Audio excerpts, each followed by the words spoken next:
جہاں کی یہ بات کر رہے ہیں وہاں خود یہ دعوے دار ہیں کہ وہاں مطلع ابر آلود نہیں تھا، اس لیے کہتے ہیں چاند نظر آیا۔ تو مطلع ابر آلود نہیں تھا تو اس صورتحال میں جماعت کثیر کا گواہی دینا ضروری ہے۔ ایک دو کے گواہی دینے پر انہیں جھوٹا نہیں کہا جائے گا، وہ بے شک گواہی دے رہے ہیں لیکن توقف کیا جائے گا اعلان کرنے میں، اس کو ثابت کرنے میں۔ تو فتاوی رضویہ شریف کی جو عبارت پیش کی جا رہی ہے اس عبارت سے تھوڑا سا آگے کا جو حصہ ہے وہ ہمارے صورت مسئلہ سے ریلیٹڈ ہے۔ ظاہر الروایہ یہ ہے کہ ایک کی یا دو کی گواہی قبول نہیں کی جائے گی، بلکہ جماعت کثیرہ کا پایا جانا ضروری ہے۔ کہ ہمارے ملک میں کافی دیر سے یہ کوشش کی جا رہی ہے کہ اس کو سعودی عرب کے ساتھ نتھی کیا جائے، اور ایک یہ نعرہ ہے کہ پوری دنیا میں عید ایک دن ہونی چاہیے۔ سائنس میں بھی، علم فلکیات میں بھی اور شریعت میں بھی، تینوں میں یہ چاند کا موٹا ہونا، اونچا ہونا، زیادہ روشن ہونا، کچھ دیر زیادہ رہنا، ان تینوں میں کسی کے نزدیک بھی یہ چاند کی دوسری کی دلیل نہیں ہے۔ بسم اللہ الرحمن الرحیم۔ رب اشرح لی صدری ویسر لی امری واحلل عقدۃ من لسانی یفقہوا قولی۔ رضیت باللہ ربا وبالاسلام دینا وبمحمد صلی اللہ علیہ وسلم نبیا ورسولا۔ اللہ اکبر، اللہ اکبر، اللہ اکبر، لبیک لبیک لبیک یا رسول اللہ صلی اللہ علیہ وسلم۔ الحمد للہ رب العالمین والصلاة والسلام علی خاتم النبیین سید الرسل و خاتم المعصومین وعلی آلہ واصحابہ اجمعین۔ اما بعد فاعوذ باللہ من الشیطان الرجیم۔ بسم اللہ الرحمن الرحیم۔ فمن شاہد منکم الشہر فلیصمہ۔ صدق اللہ العظیم وصدق رسولہ النبی الکریم الامین۔ ان اللہ وملائکتہ یصلون علی النبی یا ایہا الذین آمنوا صلوا علیہ وسلموا تسلیما۔ الصلاة والسلام علیک یا سیدی یا رسول اللہ وعلی آلک واصحابک یا سیدی یا حبیب اللہ۔ الصلاة والسلام علیک یا سیدی یا خاتم النبیین وعلی آلک واصحابک یا سیدی یا خاتم المعصومین۔ مولا صلی وسلم دائما ابدا علی حبیبک خیر الخلق کلہم، منزہ عن شریک فی محاسنہ فجوہر الحسن فیہ غیر منقاسم۔ محمد تاج رسل اللہ قاطبۃ، محمد صادق الاقوال والکلم، محمد ذکرہ روح لانفسنا، محمد شکرہ فرض علی الامم۔ رب صلی وسلم دائما ابدا علی حبیبک خیر الخلق کلہم۔ خدایا بحق بنی فاطمہ کہ بر قول ایمان کنی خاتمہ، اگر دعوتم رد کنی ور قبول، منو دستو دامان آل رسول صلی اللہ علیہ وسلم۔ اللہ تبارک و تعالی جل جلالہ وعم نوالہ واتم برہانہ وعظم شانہ وجل ذکرہ وعز اسمہ کی حمد و ثناء، اور حضور سرور کائنات، مفخر موجودات، زینت بزم کائنات، دستگیر جہاں، غم گسار زماں، سید سروراں، حامی بے کساں، قائد المرسلین، خاتم النبیین، احمد مجتبیٰ، جناب محمد مصطفیٰ صلی اللہ علیہ وآلہ واصحابہ وبارک وسلم کے دربار گہربار میں ہدیہ درود و سلام عرض کرنے کے بعد السلام علیکم ورحمۃ اللہ وبرکاتہ۔ رب ذوالجلال کے فضل اور توفیق سے رمضان المبارک اپنی رحمتوں، برکتوں، بخششوں اور سعادتوں کے ہمراہ جلوہ آرا ہو چکا ہے۔ آپ سب حضرات کو رمضان المبارک کی آمد مبارک ہو۔ دعا ہے کہ خالق کائنات جل جلالہ ہمیں صحت و عافیت کے ساتھ اس ماہ مقدس کے لیل و نہار میں، صبح و شام میں اعمال صالحہ کی توفیق عطا فرمائے، اور خالق کائنات جل جلالہ اس رمضان کو ہم سب کے لیے جنت جانے کا باعث بنائے۔ رب ذوالجلال کے فضل اور توفیق سے رمضان المبارک کے پہلے جمعۃ المبارک پر آج ہماری گفتگو کا موضوع ہے یوم شک کا روزہ۔ میری دعا ہے خالق کائنات جل جلالہ ہم سب کو قرآن و سنت کا فہم عطا فرمائے، اور قرآن و سنت کے ابلاغ و تبلیغ اور اس پر عمل کرنے کی توفیق عطا فرمائے۔ یوم شک وہ دن ہے کہ جس کے بارے میں شک پڑ جائے کہ کیا یہ شعبان کا 30واں دن ہے یا رمضان کا پہلا دن ہے۔ شک کہتے ہیں جب دونوں جانبیں برابر ہوں، یعنی احتمال ہے کہ چاند طلوع ہو جائے، اگر احتمال ہی نہ ہو تو پھر وہ یوم شک نہیں ہے۔ اس کے بارے میں اگر کسی کو وہم ہو جائے تو وہ وہم کہلائے گا۔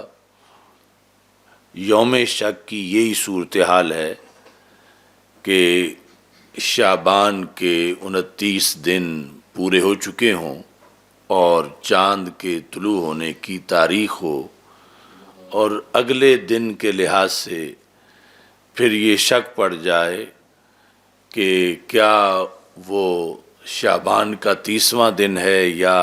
یکم رمضان المبارک ہے۔ اس سلسلہ میں شک کی کئی وجوہات ہیں، اور حالات حاضرہ میں ان وجوہات میں سے ایک بڑی وجہ پاکستان کی مرکزی رؤیت ہلال کمیٹی، جو نااہل لوگوں کا ایک ٹولہ ہے، ان کا رات 10-11 بجے اعلان کرنا۔ اس سے پہلے تو کسی کو کوئی شک نہیں تھا، لیکن ان کے اعلان کے بعد پھر کچھ لوگوں کے لحاظ سے انہیں یہ تھا کہ چاند طلوع ہو گیا ہے، اور کچھ جو ہیں باقی ان کو یہ تھا کہ یہ یوم شک ہے۔ تو اس بنیاد پر یہ ضروری ہے کہ یوم شک کے احکام کو بھی بیان کیا جائے۔ تو اللہ کا فضل ہے کہ ہم نے بر وقت اس سلسلے میں اپنی شرعی ذمہ داری سمجھتے ہوئے، جب مسلسل پورے ملک سے لوگ رابطہ کر رہے تھے، تو یہ ضروری سمجھا کہ ہم اس سلسلے میں رہنمائی کریں۔ اگر ویسے کوئی ہمیں معاذ اللہ شوق ہوتا تو پھر ہم اس سے گھنٹہ پہلے کوئی اعلان کر دیتے یا 2 گھنٹے پہلے، یہ چونکہ وقت تو اس سے بھی پہلے کافی گزر چکا تھا مغرب کے بعد، لیکن ہم نے سکوت اختیار کیا۔ لیکن جب یہ صورتحال ہم نے دیکھی کہ جس میں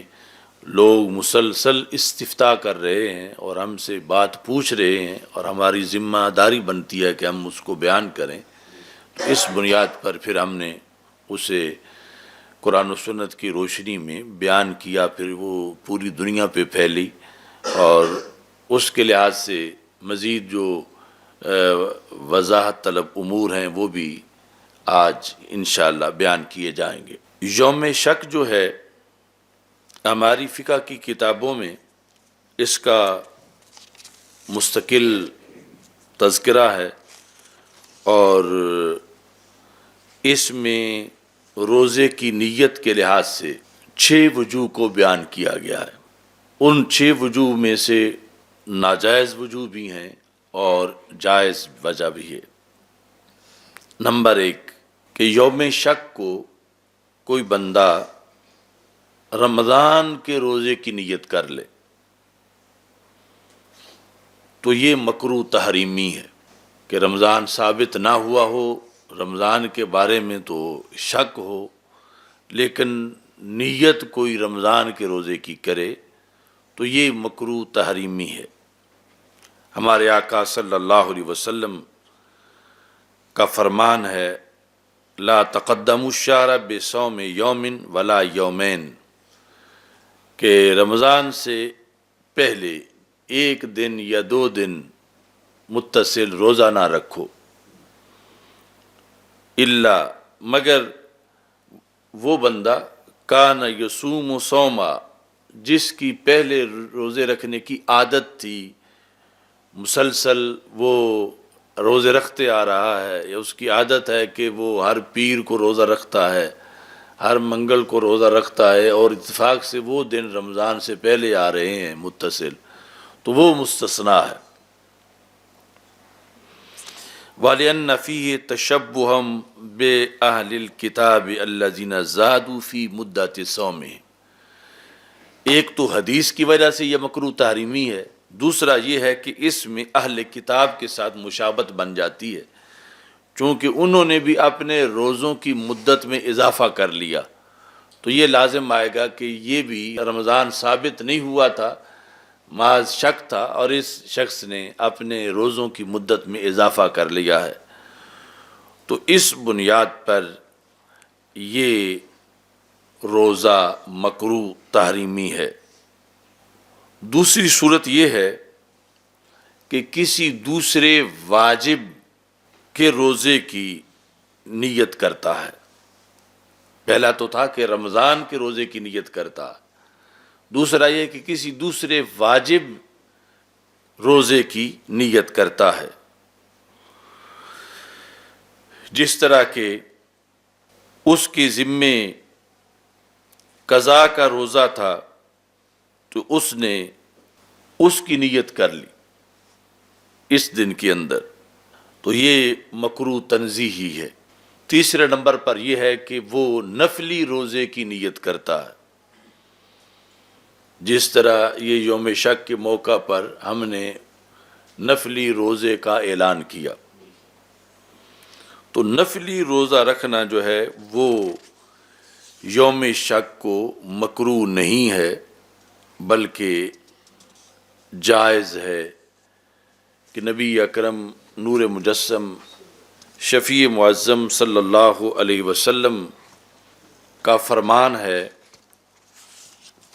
جس کو ہمارے فقہا نے ذکر کیا ہے، اور مثلاً ہدایہ میں ہے کہ جس دن کے اندر شک کیا جائے کہ وہ دن جو ہے رمضان سے ہے یا رمضان سے نہیں ہے، تو اس میں کوئی روزہ نہیں رکھا جا سکتا سوائے نفلی روزے کے، الا تطوعا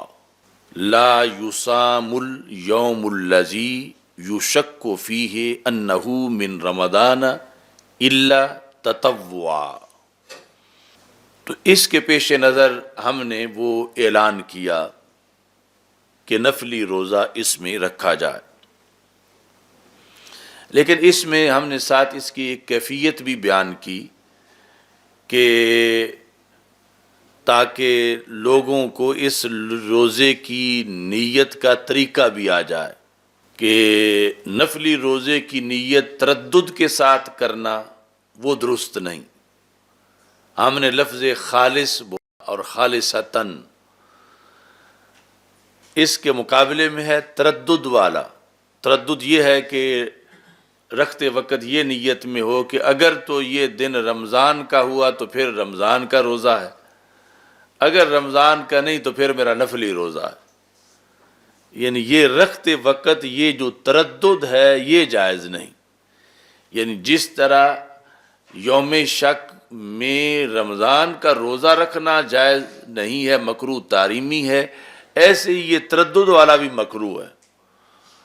اس وقت فائنل خالص 100% یہ ذہن میں رکھ کے روزہ رکھے کہ میں ایک نفلی روزہ رکھ رہا ہوں، اس وقت اسے کوئی تردد نہیں ہونا چاہیے اور اس کی نیت میں کوئی مکسنگ نہیں ہونی چاہیے۔ صرف نفلی روزے کا، محض نفلی روزے کی اس نے نیت کرنی ہے اور اپنی سوچ آگے پیچھے نہیں جانے دینی۔ تو اس انداز میں اس کے اندر جو ہے وہ نفلی روزہ رکھنا جائز ہے۔ یہاں پر پھر ایک چیز اصطلاح کے لحاظ سے ہم نے اس میں اختصار کے پیش نظر ذکر نہیں کی تھی، لیکن اس کا جو تقاضا تھا وہ ذکر کر دیا تھا۔ مثلا ہدایہ میں ہے، اور پھر اس کی آگے جو شرح عینی ہے اس سے میں بیان کر دیتا ہوں۔ والمختار، مختار یہ ہے کہ خواص کو روزے کے بارے میں فتویٰ دیا جائے اور عوام کو کہا جائے کہ وہ انتظار کریں، اگر چاند مل گیا تو پھر وہ اسی سے یعنی بغیر کھائے پیے روزے کی نیت کر لیں گے، اور اگر چاند نہ ملا تو پھر وہ روزہ نہ رکھیں، عوام اس طرح کریں۔ لیکن یہاں خواص اور عوام میں فرق معمولی سا ہے۔ یعنی خواص اور عوام میں فرق کیا ہے کہ جو بھی صحیح نیت کر سکتا ہے وہ خاص ہے۔ صحیح نیت جس طرح میں نے بتایا ہے کہ اس کا ذہن، اس کو فرق کا پتہ ہو کہ میں نے نہ تو رمضان کے روزے کی نیت کرنی ہے اور نہ ہی میں نے اس طرح کی معلق نیت کرنی ہے کہ اگر تو یہ رمضان کا دن ہے تو پھر رمضان کا ہے ورنہ نفلی ہے۔ یہ تردد والی نیت، یہ دونوں سے ہٹ کر مطلقاً نفلی نیت فکس جو کر سکتا ہے، ظاہر ہے کہ اس کرنے میں کوئی مشکل ویسے نہیں ہے کہ کوئی باہر ہو، لیکن صرف فرق ہی کرنا ہے۔ تو جو بھی یہ نیت کرنا جانتا ہے وہ خاص ہے، اور خاص سارے جو ہے وہ نفلی روزہ رکھ لیں،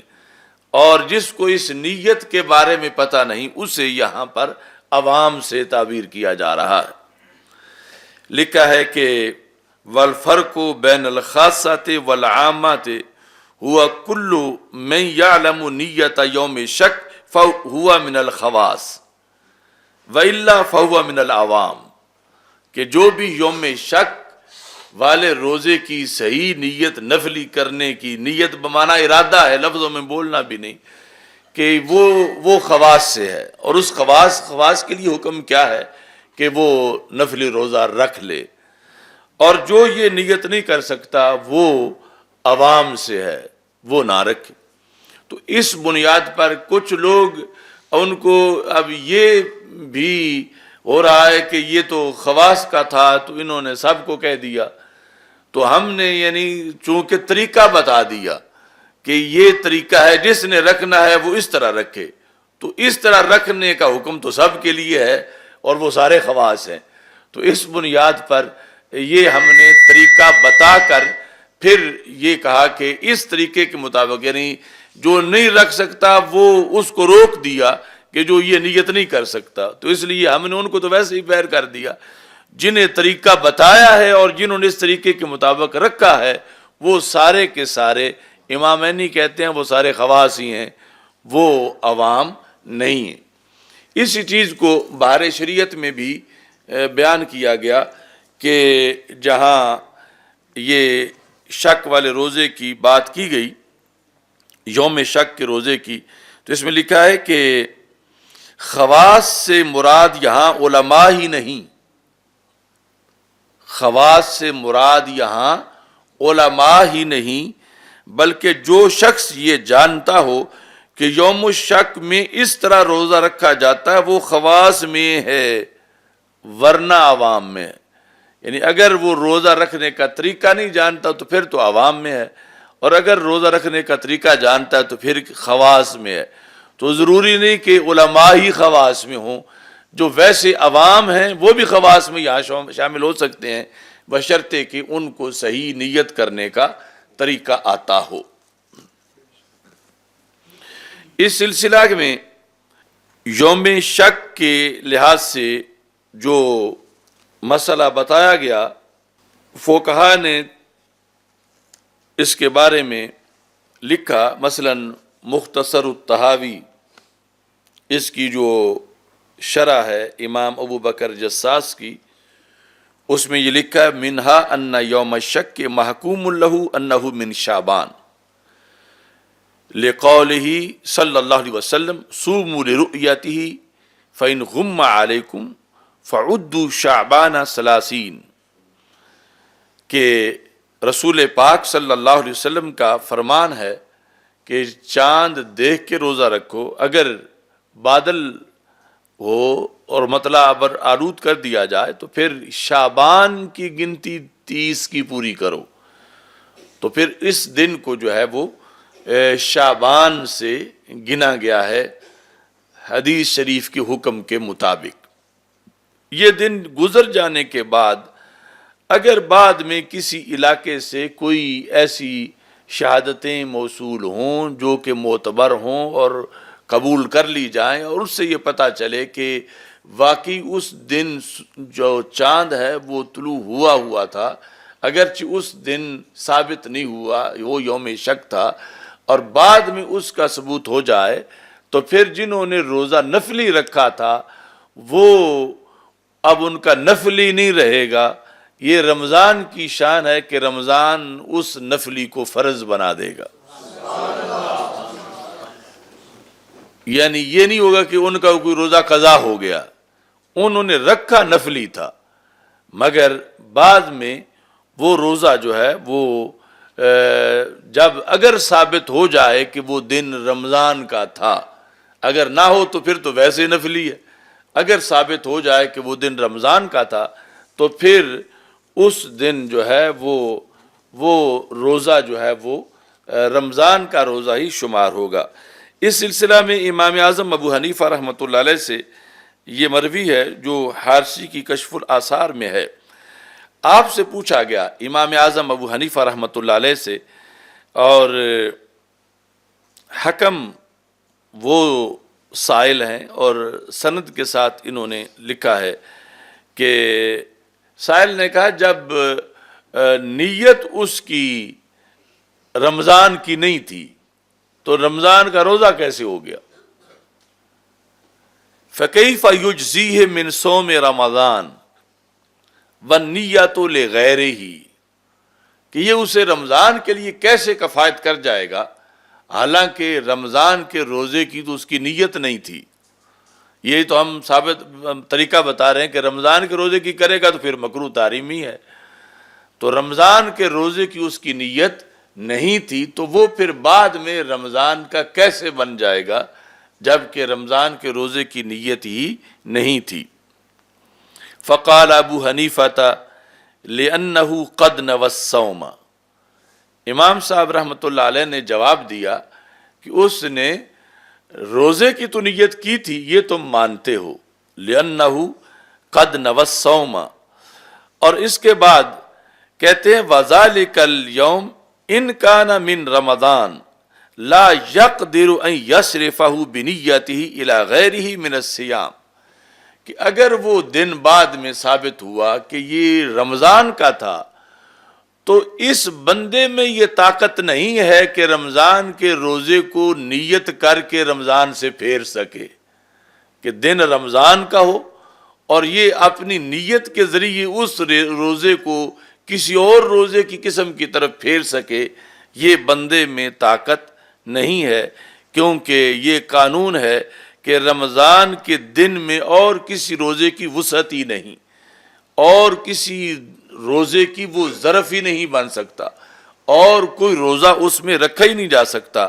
اس پر امام صاحب نے پھر ایک قیاس پیش کیا۔ آپ فرماتے ہیں آرائیتا ان کانا ذالک الیوم من رمضان ونوى الصوم تطوعا، اگر کوئی رمضان کا یقینی دن جو ہے ان میں سے کوئی دن ہو اور اس میں نیت کرنے والا نفلی روزے کی نیت کر لے، دن رمضان کا ہے، شک والے دن کی بات نہیں، ویسے فائنل جو رمضان کے دن ہے ان میں سے کوئی دن ہے اور اس میں نیت کرنے والے نے رمضان کے روزے کی نیت نہیں کی بلکہ نفلی روزے کی نیت کی ہے، تو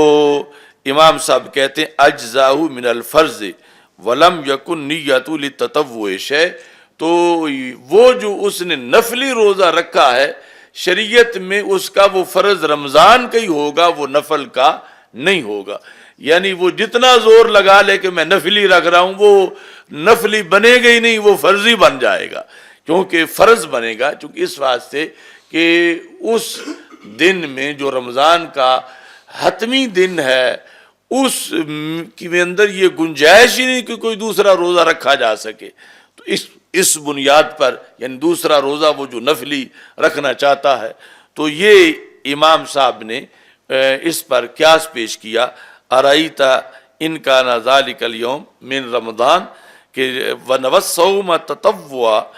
اجزاء من الفرض، کہ جس وقت وہ نفلی روزے کی نیت کرتا ہے تو پھر یہ فرض کی طرف سے ادائیگی ہوگی، فرض ہوگا، یہ نفل نہیں ہوگا۔ اس مقام پر ہم نے جو اقسام بیان کی ہیں اب تک یوم شک کے لحاظ سے، تو سب سے پہلے یہ کہ وہ رمضان کے روزے کی نیت کرے تو یہ مکروہ تحریمی ہے، اور پھر یہ کہ کسی دوسرے واجب کی نیت کرے تو پھر وہ مکروہ تنزیہی ہے، اور جس وقت وہ نفلی روزے کی نیت کرے تو یہ جائز ہے اور حدیث شریف کے حکم کے مطابق ہے۔ اس کے بعد یہ ہے کہ وہ اصل نیت کے اندر جو ہے وہ تردد کرے، بہی طور کی نیت یہ کرتا ہے کہ اگر وہ کل کا دن جو ہے وہ رمضان کا ہوا تو پھر تو میرا روزہ ہے، اور اگر شعبان کا ہوا تو روزہ نہیں ہے۔ یہ پہلی قسموں سے جدا قسم ہے کہ اگر تو رمضان کا دن ہے کل پھر میرا روزہ ہے،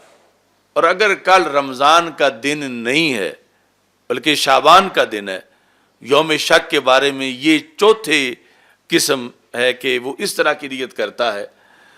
تو اس حالت میں وہ صائم نہیں قرار پائے گا، وہ روزے دار نہیں ہوگا۔ یہ ایسے ہی ہے کہ جس طرح کہ کوئی شخص یہ کہے کہ اگر تو کل مجھے کھانا کھانے کو مل گیا تو پھر تو میرا روزہ نہیں ہے، اور اگر نہ ملا تو پھر میرا روزہ ہے، تو اس طرح کی صورتحال میں اگر جو سارا دن بھوکا بیٹھا رہے تو روزہ نہیں بنے گا۔ تو یہ جو اصل نیت کے اندر گڑبڑ ہے، اس بنیاد پر یہ چوتھی قسم جو ہے اس میں بھی یہ بھی یعنی دن سارا اس کا فضول گزرے گا اور اس کا روزہ قرار نہیں پائے گا۔ پانچواں یہ ہے کہ وہ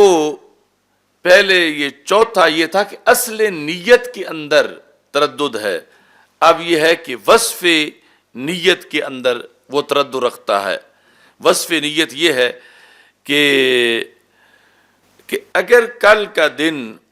رمضان کا ہوا تو پھر میرا روزہ رمضان کا ہے، اور اگر کل کا دن شعبان کا ہوا تو پھر ایک دوسرا واجب میرا رہتا ہے، پھر میں وہ رکھ لوں گا،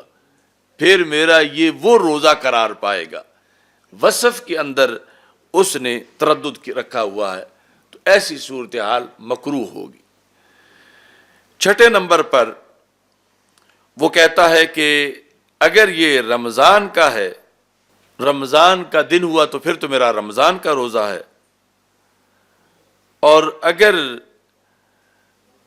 یہ شعبان کا دن ہے تو پھر میرا نفلی روزہ ہے، تو ایسی صورت کے اندر بھی مکروہ ہے۔ تو ایک صورت یہ تھی جو ہم نے جس کے لحاظ سے اپنے کلپ میں کہا اور اس پر بہت سے لوگوں نے عمل کیا، اور وہ بھی اس احتیاط کے پیش نظر جو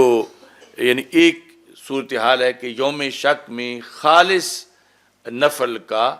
روزہ رکھا جائے اور اس میں کسی طرح کا اسے کوئی تردد جو ہے وہ نہ ہو اور کہیں اس کی سوچ اور دھیان نہ جائے، صرف نفل کا روزہ رکھے۔ اس کے ساتھ چاند کا مسئلہ ہے، بالخصوص جو صورتحال جس کا ہمیں سامنا ہوا اس موقع پر، اس کی تھوڑی سی وضاحت جو ہے وہ مطلوب ہے۔ اس میں کچھ لوگ فتاوی رضویہ شریف کی ایک عبارت پیش کر رہے ہیں، تو فتاوی رضویہ شریف جو ہے اس میں جو کچھ لکھا ہے برحق لکھا ہے، مگر یہ جو صورتحال ہماری ہے اس کا حکم فتاوی رضویہ کی انہی لائنوں کے اگلے حصے میں موجود ہے۔ یعنی جو لوگ لکھ رہے ہیں اور پڑھ رہے ہیں اس سے اگلے حصے میں ہماری صورتحال جو ہے اس کا تذکرہ موجود ہے۔ یعنی یہ ایسا نہیں تھا کہ پورے ملک میں مطلع ابر آلود ہو، یہ سارے جانتے ہیں پورے ملک میں مطلع ابر آلود نہیں تھا۔ بعض شہر ایسے تھے کہ یہاں مطلع بالکل صاف تھا، اور پھر بھاولپور کے لحاظ سے کل کے پروگرام میں بھی ایک ممبر فاضل ممبر رویت ہلال کمیٹی جو ہے انہوں نے یہ ذکر کیا ہے کہ وہاں مطلع ابر آلود نہیں تھا، اور اس پر انہوں نے اپنی ساری گفتگو جو ہے وہ کی ہے۔ اس صورتحال کے اندر جو فتاوی رضویہ شریف کی عبارت ہے اس کا پہلا حصہ یہ سارا ایک ٹویٹ میں بھی میں نے پڑھا، اور اس کے بعد کل کے وہ ٹی وی کے پروگرام میں بھی وہ پڑھ رہے تھے۔ اس کے بعد جو ہے وہ جتنا لکھا پڑھا گیا اس کے بعد یہ ہے، یہ اس صورت میں ہے کہ 29 شعبان کو مطلع صاف نہ ہو، مطلع صاف نہ ہو۔ یہ حکم کیا کہ پھر ایک مسلمان عاقل بالغ غیر فاسق کا مجرد بیان کافی ہے جب مطلع صاف نہ ہو۔ چاند کی جگہ آگے دوسرا پہلو، یعنی جو جس صورتحال پر انہیں ہمارا جو معاملہ ہے اور جس پر یہ مان کے کہ بہت سے شہروں میں مطلع ابر آلود نہیں تھا، اور اس قائل کے نزدیک بھاولپور میں بھی جس نے دیکھا وہاں بھی وہ مطلع ابر آلود نہیں تھا، اس کا حکم آگے بیان ہو رہا ہے۔ اچھا جی، پہلا جو بیان ہوا کہ مطلع صاف نہ ہو، چاند کی جگہ ابر یا غبار ہو، یہاں بات ختم ہوگی۔ اور بحال صفائی مطلع، اگر ویسا ایک شخص جنگل سے آیا،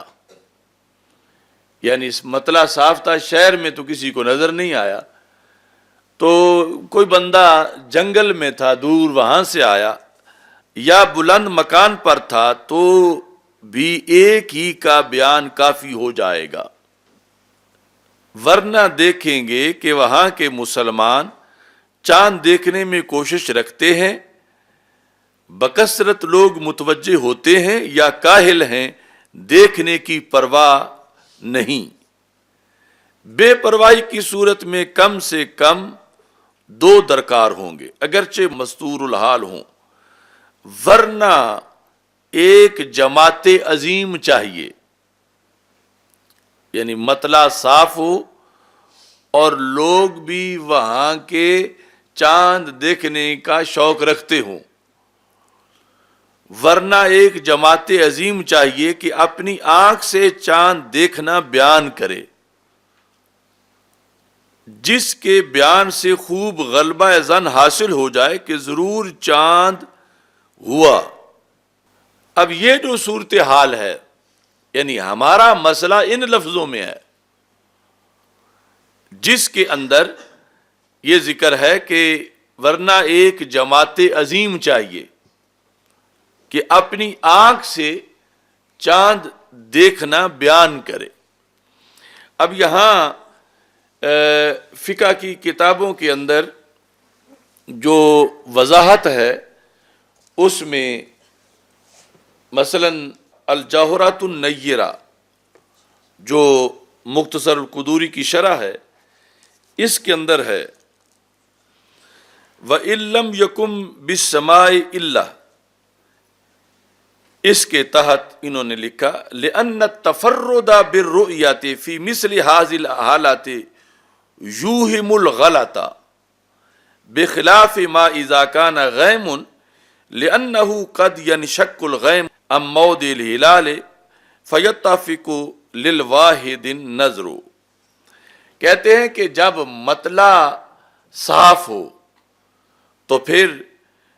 اس صورت میں ایک بندہ گواہی دے یا دو بندے گواہی دیں اور دیکھنے والے سارے ہوں،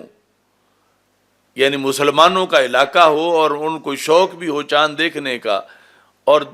دیکھ بھی رہے ہوں، لیکن نظر صرف دو کو آئے یا ایک کو آئے، تو ان لوگوں کی گواہی قبول نہیں ہوگی۔ کس وجہ سے؟ لأن التفرد بالرؤية في مثل هذه الحالات يوهم الغلط، یہ ثابت ہوگا کہ ان لوگوں کو غلطی لگ گئی ہے، ان کو وام پڑا ہے۔ اور اگر ہر طرف بادل چھائے ہوئے ہوں، کہیں بھی مطلع صاف نہ ہو، وہاں یہ ہو سکتا ہے۔ کیسے؟ بخلاف ما اذا کان غیم، کہ جب بادل ہوں تو پھر کیا ہے؟ لأنه قد ينشق الغیم عن موضع الہلال، کیونکہ کبھی ایسا واقع ہو سکتا ہے کہ چاند کی جگہ سے بادل پھٹ جائے، جہاں چاند ہے وہاں سے بادل پھٹ جائے اور دیکھنے والا مسلسل دیکھ رہا تھا تو اتفاقاً اس کی نظر پڑ گئی ہے اور باقی جو ہے ان کو نظر نہیں آیا۔ تو جب بادل کی صورتحال ہو اس طرح تو پھر تو ایک یا دو جو ہے ان کی بات مان لی جائے گی، لیکن مطلع جو ہے وہ صاف ہو اور اس وقت ایک دو گواہی دے رہے ہوں اور باقی کوئی بھی گواہی نہ دے رہا ہو، تو اب یہاں وہم کی غلطی کا امکان ہے، اس واسطے ان کی گواہی قبول نہیں کی جائے گی جب تک کہ وہاں ایک جماعت کثیرہ جو ہے وہ اس سلسلے میں گواہی نہ دے، چاند کے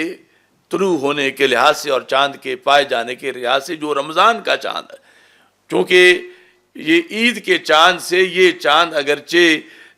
گھٹ شرائط سے ثابت ہو جاتا ہے، لیکن پھر بھی اس کے تحت جو ہے یہ یہاں پر لکھا گیا ہمارے فقہا کی طرف سے۔ اور اس میں مراکل فلاح کے اندر جو الفاظ ہیں وہ یہ ہیں کہ لأن المطلع متحد فی ذلک المحل، کہ مطلع متحد ہے، کہ صرف یہ بندے ہی نہیں دیکھ رہے، اس مطلع میں اور بندے بھی دیکھ رہے ہیں۔ والموانع منتفیۃ، اور موانع منتفی ہیں، یعنی ابر نہیں ہے۔ والابصار سلیمۃ، آنکھیں سب کی ٹھیک ہیں۔ والہمم فی طلب رؤیت الہلال مستقیمۃ، سب کی ہمت بھی ہے مستقیم کہ ہم نے چاند دیکھنا ہے۔ فالتفرد فی مثل هذه الحالات یوہم الغلط، ایسی حالت میں ایک دو کو نظر آئے تو یہ غلطی کا وہم ڈال۔ فواجب التوقف فی رؤیت القلیل، تو یہاں تھوڑے یعنی ایک دو جو دیکھیں گے ان کے دیکھنے میں توقف کیا جائے گا، یعنی ان کی گواہی پر اعلان نہیں کیا جائے گا، ان کی گواہی پر توقف کیا جائے گا۔ کب تک؟ حتی یراہ الجمع الکثیر، یہاں تک کہ جماعت کثیر دیکھ لے۔ وہ جماعت کثیر جو ہے وہ گواہی دے تو پھر جو ہے اس کے بارے میں اعلان کیا جائے گا کہ چاند طلوع ہو گیا ہے۔ تو اس بنیاد پر یعنی ایک تو پورے ملک کے اندر مطلع ابر آلود نہیں تھا اور پورے ملک کا ایک مطلع نہیں ہے، 72 میل میں مطلع بدل جاتا ہے۔ تو جہاں کی یہ بات کر رہے ہیں وہاں خود یہ دعوے دار ہیں کہ وہاں مطلع ابر آلود نہیں تھا، اس لیے کہتے ہیں چاند نظر آیا۔ تو مطلع ابر آلود نہیں تھا، تو اس صورتحال میں جماعت کثیر کا گواہی دینا ضروری ہے۔ یعنی انہوں نے لکھا مراکل فرا میں کہ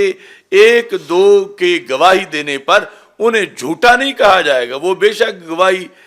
دے رہے ہیں لیکن توقف کیا جائے گا اعلان کرنے میں، اس کو ثابت کرنے میں کہ باقی سب پر لازم کرنا ہے۔ تو اس سلسلے کے اندر جو ہے وہ جماعت کثیر کا پایا جانا جو ہے وہ ضروری ہے کہ اس صورتحال میں کہ جب مطلع ابر آلود نہیں ہے جس جگہ پر، اور مطلع جہاں یعنی مسلسل پورے ملک میں بادل چھائے ہوئے ہوتے، اور جہاں کی یہ بات کر رہے ہیں دیکھنے والے کا تو وہاں بھی بادل چھائے ہوئے ہوتے، تو ایسی صورتحال میں پھر بھی کوئی گواہی دیتا کہ میں نے چاند دیکھا ہے، تو یہ جو الجوہرۃ النیرہ والی عبارت ہے وہاں سے یہ پتہ چلتا ہے۔ انہوں نے کہا کہ یہ ہو سکتا ہے کہ اب ایک کو نظر آ جائے باقی کو نہ آئے، کہ وہ بادل تھے اور اچانک بادل ہٹایا اور یہ اس وقت اتفاقاً وہاں دیکھ رہا تھا اور اسے نظر آ گیا اور پھر بادل اوپر آ گیا، تو اس صورتحال میں ایسا ہو سکتا ہے۔ تو فتاوی رضویہ شریف کی جو عبارت پیش کی جا رہی ہے اس عبارت سے تھوڑا سا آگے کا جو حصہ ہے وہ ہمارے صورت مسئلہ سے ریلیٹڈ ہے اور اس کو پیش نظر رکھنا چاہیے۔ یہاں پر فتاوی الولوالجیہ اس کے اندر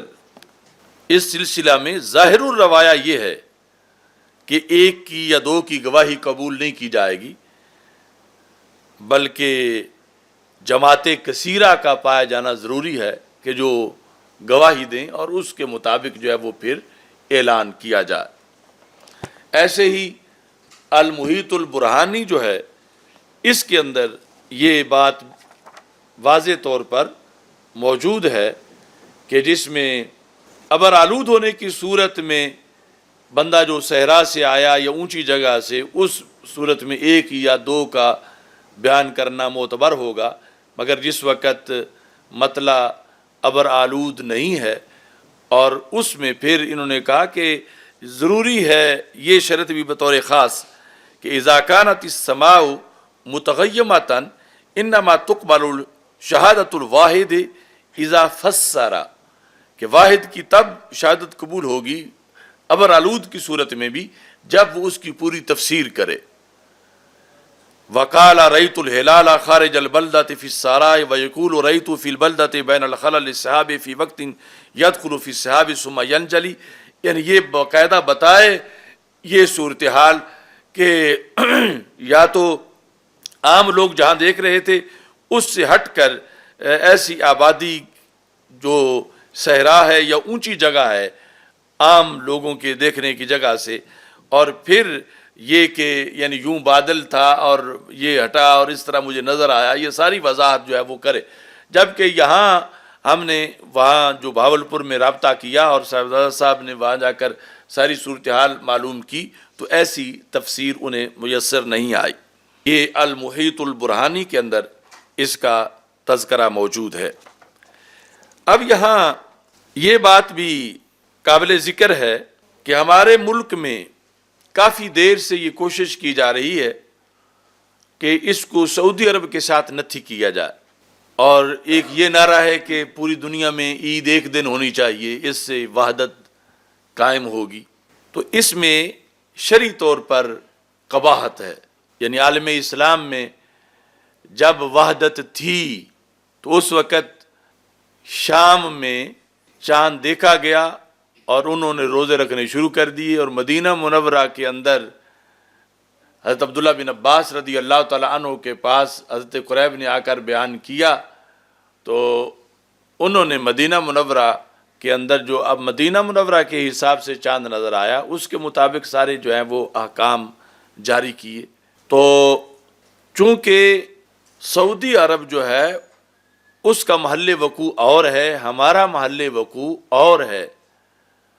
اور ہمیں اس کے ساتھ نتھی نہیں کیا جا سکتا. یعنی یہ اتفاق ہو سکتا ہے کہ ایک ہی عید کسی موقع پر ہو، لیکن یہ ضروری نہیں کہ جب بھی ان کی ہو ہماری بھی ہو شرعی طور پر، چونکہ جو چاند کی حرکات و سکنات ہیں اس کا اس میں دخل ہے، اور شریعت نے اس کو ہمارے لیے دلیل بنایا. اب ظہر کے وقت کا داخل ہونا یہ ہماری ظہر کے صحیح ہونے کے لیے ضروری ہے. سعودی عرب کی ظہر ہماری ظہر کے لیے کافی نہیں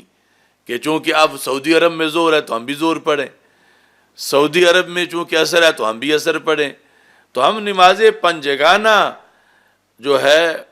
اس کے لحاظ سے مختلف ہیں، اور یہ تو اختلاف جو ہے وہ مزید زیادہ ہو جاتا ہے وقت کے لحاظ سے. تو اس بنیاد پر یعنی یہ بات ہی سرے سے غلط ہے کہ جب کہ ہمارے کچھ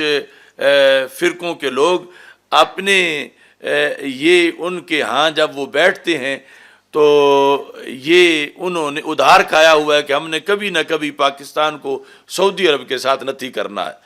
وہ ایک فرقے کے مخصوص لوگ اور اب اسی ایجنڈے پر وہ کام کر رہے ہیں، مگر ہمارے بھولے بھالے جو ان کے ساتھ بیٹھتے ہیں انہیں اس بات کی خبر نہیں کہ ہم اپنی عبادت خراب کیوں کریں. وہ تو ادھر سے شاباش لیں گے اور ہم نے اللہ سے مقبولیت عبادت کا ثواب اس کے فضل سے اس کے امیدوار ہیں. اور دوسرے اس میں 7 روافض ہیں. روافض کا بھی اس بارے میں انہیں بھی کوئی پریشانی نہیں، ان کا اپنی فقہ کے مطابق جو ہے ان کا مسئلہ بھی کلیئر ہے. چونکہ یہ جو اختلاف مذاہب لکھا گیا ہے عینی میں، اس میں لکھا ہے کہ یہ جو یوم شک ہے روافض کے نزدیک اس کا حکم کیا ہے. لکھا ہے قال الروافض یجب صومہ، ان کے نزدیک تو یوم شک کا روزہ ویسے ہی واجب ہے. یعنی جو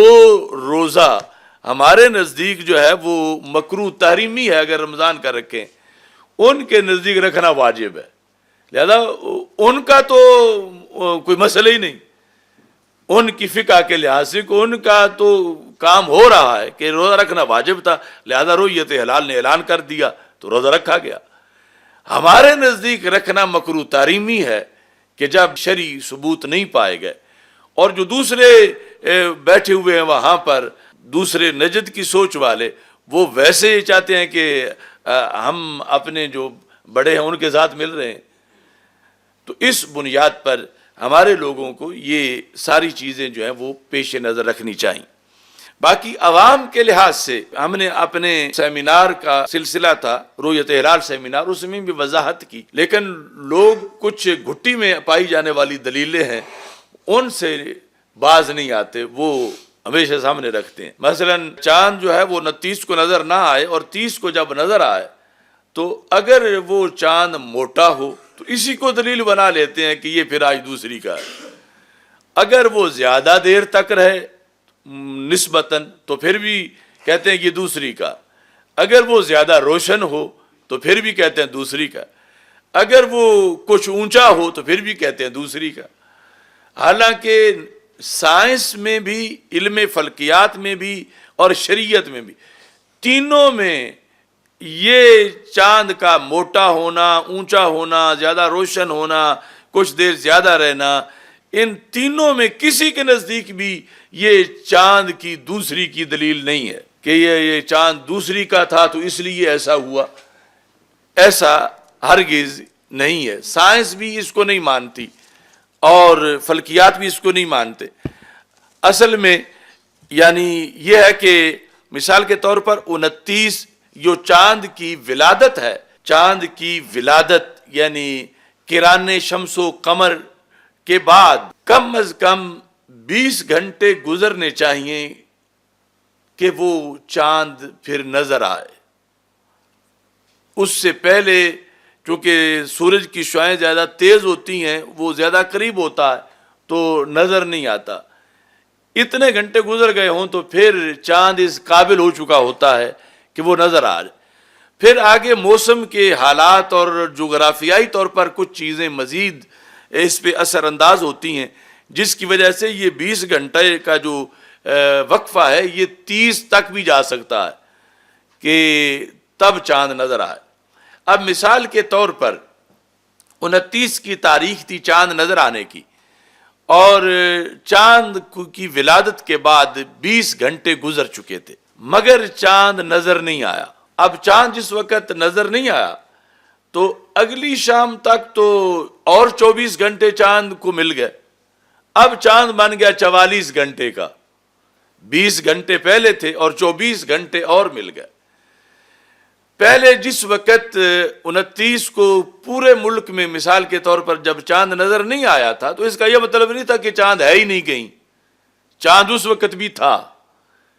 لیکن نظر نہیں آیا۔ اس وقت تھا ابھی 20 گھنٹے کا، اگلے دن چاند بن گیا 44 گھنٹے کا، اور اب چاند نظر آ گیا ہے، پہلے کسی کو نظر نہیں آیا۔ اب جس وقت نظر آیا ہے تو یہ جو موٹا ہے،